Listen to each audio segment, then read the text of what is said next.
మన చిన్నప్పటి నుంచి మనం ఒక మాట వింటూనే ఉంటాం. మన దగ్గర డబ్బులుంటే ఎవరైనా దోచుకెళ్ళిపోవచ్చు. అదే ఆస్తులుంటే ఎవరైనా లాక్కోవచ్చు. కానీ మనం చదువుకున్న జ్ఞానం, మన ఆలోచనలు మనతోనే ఉంటాయి. దాన్ని ఎవరు ఏం చేయలేరు. మనతోనే ఉంటాయి, మనతోనే పోతాయి అని చెప్పేసి అంటూ ఉంటారు. బట్ వాట్ ఇఫ్ మన యొక్క ఆలోచనల్ని ఆయనంతో పాటు మన యొక్క విజ్ఞానాన్ని ఎవరైనా దొంగిలిస్తే ఎలా ఉంటది అని ఈ కాన్సెప్ట్ మీద ఈరోజు ఈ వీడియో తీశాను. మీకు నచ్చుతుందని చెప్పేసి ఎక్స్‌పెక్ట్ చేస్తున్నాను. ఇంకెందుకే let's start our video. But before that one small request. మీరు ఇప్పటివరకు మన ఛానల్ సబ్స్క్రైబ్ చేసుకోకపోతే please consider to subscribe. And అలాగే ఈ వీడియో నచ్చితే లైక్ చేయడం మాత్రం మర్చిపోకండి. మనలో ప్రతి ఒక్కరిలో ఒక అజ్ఞాత ప్రపంచం అయితే ఉంటుంది. మన ఆలోచనలు, మన కోరికలు, భయాలు, అనుభూతులు ఇవంతా మన మెదడులో నిశ్శబ్దంగా జీవిస్తూ ఉంటాయి.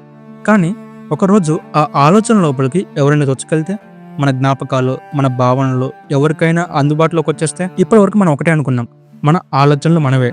కానీ ఇప్పుడు మన మెదడులో జరిగే ఎలక్ట్రిక్ సిగ్నల్స్ని చదవగల టెక్నాలజీ వాస్తవంగా అభివృద్ధి చెందుతుంది.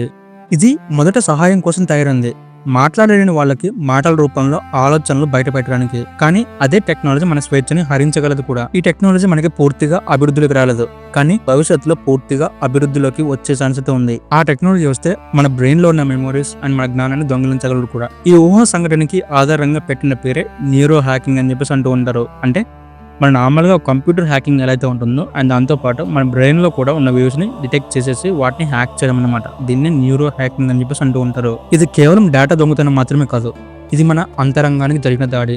ఒకసారి మన జ్ఞాపకాలు డిజిటల్ రూపంలోకి మారితే అవి కూడా చోరీకి గురవుతాయంటే, ఒకరు మన డిసిషన్స్ అండ్ అలాగే మన వ్యక్తిత్వం మీద ప్రభావం చూపగలిగితే మనం ఎవరు అని చెప్పుకునే ఒక క్యారెక్టర్ కూడా ఉండదు. ఎందుకంటే మనం ఎవరు అని చెప్పేది మన జ్ఞానం, మన ఆలోచనలు చెప్తాయి.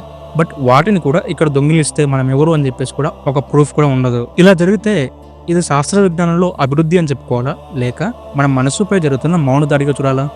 ఒకసారి ఈ టెక్నాలజీ అభివృద్ధిలోకి వస్తే ఏం జరుగుతుందో ఈ ప్రాసెస్ చూద్దాము.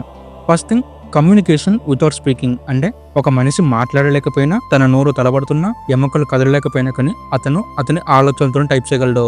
దీనికి ఎగ్జాంపుల్ ఏంటంటే, న్యూరలింక్ అనే సంస్థ ఆల్రెడీ మంకీ ఒక బ్రెయిన్ వేవ్స్ తో ఒక కర్జర్ ని మూవ్ అయితే చేయడం స్టార్ట్ చేసింది. Yes, we're still in starting phase, but ఇది కంపల్సరీ అభివృద్ధి అయితే చెందుతుంది. And second thing, memories on a screen. అంటే మన లైఫ్లో జరిగిన ప్రతి ఒక్క మెమోరీస్ని మనం స్క్రీన్ మీద రియల్ టైంలో ప్రాసెస్ చేయగలము, ఒక బిగ్ స్క్రీన్ మీద. ఫర్ ఎగ్జాంపుల్, మన మొదటి బర్త్డే అండ్ దాంతోపాటు మన మొదటి ప్రేమ, ఇలా చెప్పుకోదగిన అన్ని మెమోరీస్ని మనము డిజిటల్ రూపంలో ఒక స్క్రీన్ మీద ప్రొజెక్ట్ చేసుకొని చూడగలము. అండ్ ఇప్పుడు ఒక ఇంపార్టెంట్ థింగ్, న్యూరో హ్యాకింగ్ కూడా పాసిబుల్ అవుతుంది. ఇందాక మనం డిస్కస్ చేసిన విధంగానే మన బ్రెయిన్లో ఉన్న థాట్స్, మన యొక్క మెమోరీస్ని టార్గెట్ చేసేసి, అండ్ మనకి చాలా బిజినెస్ ఐడియాస్ ఉంటాయి, అండ్ చాలా గొప్ప గొప్ప కవులు ఉంటారు, గొప్ప గొప్ప సైంటిస్టులు ఉంటారు. సో వాళ్ళ బ్రెయిన్ని హ్యాక్ చేసి దాన్ని చెడుకు వాడుకునే ఛాన్స్ కూడా ఉంది. And next thing, brain to brain communication. నీకు ఒక్క మాట చెప్పాల్సిన అవసరం కూడా లేదు. నీ ఎమోషన్, నీ ఫియర్, నీ లవ్ నేరుగా ఎదుటి వారికి పంపగలవు. ఇదంతా వింటుంటే ఒకటే అనిపిస్తుంది, ఒకప్పుడు మన ఆస్తులను దొంగిలించేవాళ్ళు, కానీ ఇప్పుడు మన ఆలోచనలు కూడా సురక్షితంగా ఉంచుకోవడానికి రోజులైతే దగ్గర పడ్డాయి. సో ఇది వాళ్ళ మన వీడియో. మీకు ఒకవేళ ఈ బ్రెయిన్ హ్యాకింగ్ టెక్నాలజీ వస్తే ఎవరు బ్రెయిన్ ని హ్యాక్ చేయాలనుకున్నారు అండ్ దీనికోసమే కింద కామెంట్ చేసి చెప్పండి. అండ్ ఈ వీడియో నచ్చితే లైక్ చేయడం మాత్రం మర్చిపోకండి. అండ్ దాంతోపాటు ఛానల్ సబ్స్క్రైబ్ కూడా చేసుకోండి. నెక్స్ట్ వీడియో కలుద్దాం.